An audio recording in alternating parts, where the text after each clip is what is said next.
What's up, guys? This is my HEXPLOSION Warlock build for Season 13. It's got a really cool chain reaction style, kind of similar to the Judgment nuke for the Paladin, where you hit enemies and as soon as you trigger one of the explosions, it just sets it off and does a chain reaction and kills everything. It's not just my main attacks. You can also see that whenever I stand inside my sigil here and I'm attacking, we've got all these little wisp-looking things flying out, and those are hitting enemies and causing the explosions as well. But the cool thing is we're not only doing all this craziness for fun, it's also a really strong build, because I was able to clear over pit 107, I believe, and I can easily speed farm Torment 12 pits. Now right now I'm only on Torment 11, so this isn't a great example of the damage of the build. So let me take you into a Torment 12 pit so I can show you how the damage really is. But if you enjoy my content, don't forget to like, comment, and subscribe. And I'm also live on Twitch at twitch.tv/screamheart. I'll explain the main interactions of the build here in a minute, but first I'm just going to show you a basic gameplay example and the basic rotations. So when you first get into an area, you're going to want to use your Metamorphosis and your Summon Volok. When you actually start the fight, you want to drop your Sigil of Chaos. That's going to increase our damage by double. And then early on in an area, you're going to be a little bit weaker at first because you need to build up some of your stacks. But you can see there that we still kill the enemies fairly easily. Keep in mind this is a Torment 12, so it's pretty strong. As we move through, we keep doing the same thing. We put down our Sigil of Chaos, and then we use our basic attack Doom in order to not only hex enemies, but also to buff our Hell Fracture. Now, because I was talking, I let my Metamorphosis get triggered, and by that I mean I took enough damage so that my Metamorphosis ran off. So that's one of the main things you don't want to do, and it's not really a problem if you're playing normally. So you just recast it. You can gain your overpower stacks back from Command Volok, or you can just basic attack, and then again with the Sigil, and we instantly blow everything up. Now I'm going to actually go through a little bit faster so that I can play normally. Now it's not quite as fun when you're on content that's a little bit harder, in my opinion, because for easier content you're able to walk around, and you can literally just use your punch or your Doom attack, and when you hit enemies just like that, they explode and everything dies. And there's like a satisfying little pop or snap that happens when you do that. You can hear it there. But obviously, if you ever need some damage, you just use your Hell Fracture and boom, everything dies. And if you're a little bit afraid of going in, you can always drop your Sigil down and just attack inside and let your little wisps fly out, and those will do damage to stuff from far away. And technically, you can even play this with the Molten Bomb basic skill and go fully ranged if you'd like to. Alright, we've got the boss, so let's see how this goes. So you can see we chunk them pretty hard when we use the Hell Fracture. Make sure that you use your Nether Step a lot in order to avoid taking damage as much as possible. But we attack a few times with Doom, and then we drop the bomb.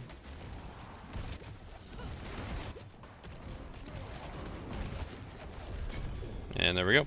And you can see my glyphs are at 103 right now, so there's still some room for improvement there. And obviously on the gear, I'm not perfectly optimized. I've only been on the build for about a day. But you can expect a fully optimized version of this build to do about double of the damage I'm doing right now, give or take how optimized you actually are. And I don't have the damage numbers on, but it's about 1 trillion for each time you drop the Hell Fracture bomb. And when I say trillion, I mean that's the number you see on the screen. There's obviously a lot more hits happening at the same time. So the main synergies of this build revolve around our class mechanic, which is the Ritualist Shard and the Twisted Fragment, along with our Hemat Stone. So the Hemat Stone is not only doubling our Twisted Fragment effects, but it's also doubling our Command Volok effects. Command Volok increases our maximum overpower by 4 normally, but this increases it by 8. So our default is 12. And whenever we activate it when he's out, it actually goes up to 16 overpower stacks, which you can see on the bar here. Now this is powerful for multiple different reasons, but the most significant of them being the Banished Lord's Talisman. We're using it as a charm, and when this is perfect, you get 12% per overpower stack. So 12 times 16, that's a lot of damage. But that's also synergizing into multiple things from our Paragon boards that gives us more damage the more overpower we have. Those are additive, so it's a little less impactful, but it's still strong. Not only that, our Ritualist Shard is giving us increased size and increased damage per overpower stack. And then for our set bonus, we've got the Abaddon's Flesh set, and this is giving us, while we're in demon form, we're gaining stacks, and these stacks are giving us increased damage and increased maximum life. Keep in mind, we only get these bonuses when we convert these stacks here that make us take more damage into the stacks that give us the bonuses. So right now, it's not letting me convert them. Maybe I need to go into my Metamorphosis. There we go. So now that I'm in Metamorphosis, you can see these stacks are converting and they're changing into these stacks. So now we deal more damage and we get more maximum life. And you can see that I have quite a bit of life. I'm at 90,000 right now and I'm not even fully optimized. So a perfectly maximized build is going to have over 100,000 life, and that's 100,000 barrier because we're also using Temerity. And you can see that we have a ton of Fortify. So it's very tanky while also being very good damage. Another important thing on the build is the ignition. This one makes it to where whenever our skills are empowered with volatility, which you can see here, that's what this little shiny, fiery thing around the skill is. Normally, when you use the attack, it'll run off, so you won't actually get to keep it, just like this. But what the ignition is doing is it gives us a chance to maintain that volatility. So I'm going to use it, and you can see that I got to keep it. Use it again, and it went away. So it's a higher chance, it's not perfect, but that's why we're using both our Doom and our Hell Fracture. Because if we only used one, anytime we don't have it, it's going to feel really bad. But the way it works is that you get these intermittently. So if you use one and it runs off, then you can just alternate and use the other attack. That makes it really effective, and you never really feel like you have gaps in your damage. The only other important item that's worth noting is the Spine of Tathamet, and this one's not actually required for the build. For quite a while I was actually testing using a legendary two-hander, but I did land on this as the final item. In fact, this build started as a purely basic build around Doom, so the Hell Fracture was just a logical progression of that testing and thought process. But what this item's doing is it's making it to where Hell Fracture is doing more damage, so 120% on a one-hander is a really good multiplier, but it's also making it to where we have a triple cast on every third cast. So you can see this one was only 1, this one was 1, and now this one is 3. So the way I like to play this build is I'll attack 4 times with my Doom, just like that. After I've done the 4 attacks, then I can drop this 3 times.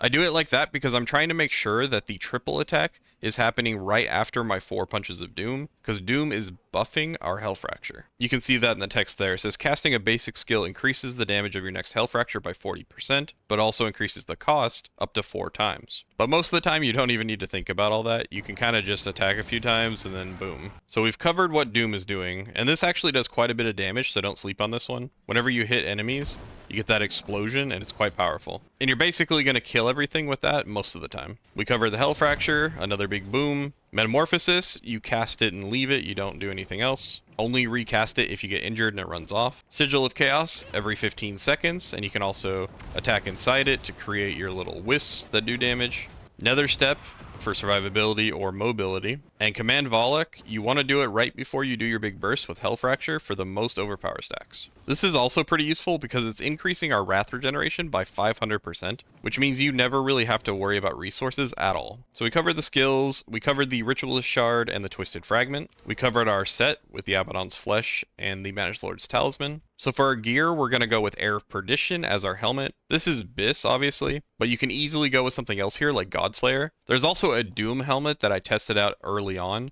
that gives a 100% damage multiplier to Doom. And that's actually a really great item if you want to focus on your basic skill more. But once you have the Air of Perdition, it's a little bit easier to optimize around going with the Hell Fracture, so I recommend doing that. I'll talk about all the stats here in a minute, so let's just go through the items. We've got the chest piece that we're doing Heavenly Strength, the gloves that we're doing Ignition on, the pants we're doing Temerity. For the boots, I have a Cursed Touch here, but you're actually going to be going with Malevolence. I'm only using a Cursed Touch because I have Malevolence on my amulet. And if you didn't know, you can use the cube to put an aspect on a unique item or just a normal amulet, but it pulls from a pool of certain aspects. I think it's mostly utility aspects. So you're not going to get like a 60% or 90% damage multiplier here. So this one's a great one for us to get. And then because I have that, I'm going with a Cursed Touch. And because I have that, I swapped around my runes, so I'm going to be using slightly different runes than you guys are, but I'll cover that in a minute. For the weapon, we're doing Spine of Tathamet. For the amulet, we're going with the Hemat Stone. For ring 1, we're going with the aspect of Calamity. And this is giving us our full critical strike chance without having to invest in our gear. And by full, I mean 60% from this, because there's 3 stacks of Hex. Then Air of Perdition is about 20%. And then you have 2 weapon tempers, where you can get about 7.5%. Although I have attack speed on one of mine, because I didn't need the extra crit chance.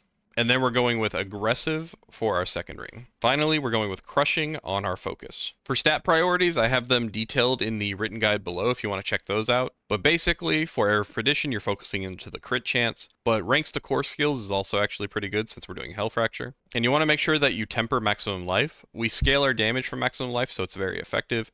and it's good for survivability, so it's a win-win. For the chest piece and armor pieces in general, you want willpower, maximum life, resistance to all elements, and armor. I'm actually just now realizing I don't even have an armor roll on my armor, which is probably one of the reasons why I have a little bit of survivability issues sometimes. So I'm probably going to sort that out. But honestly, if I was able to do a 107, I'm probably doing all right.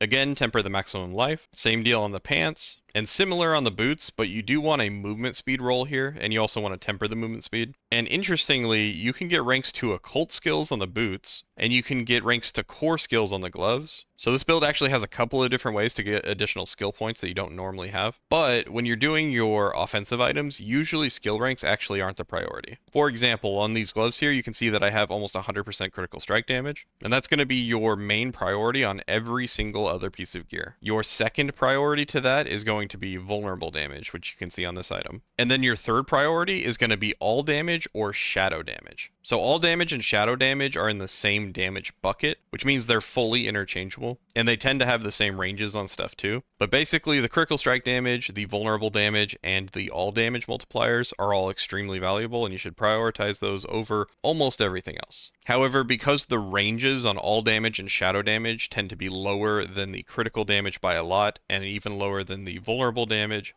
which is not even close to as good as the critical strike damage, that means that it's not too bad to have those swapped out for a willpower, especially if you need willpower to hit your bonuses in your Paragon boards. And as you can see here, I have maximum life on every single piece of gear. This is just a good standard to get in a habit of doing, because not only is max life great for survivability, but as I said in this build, we're getting damage from it.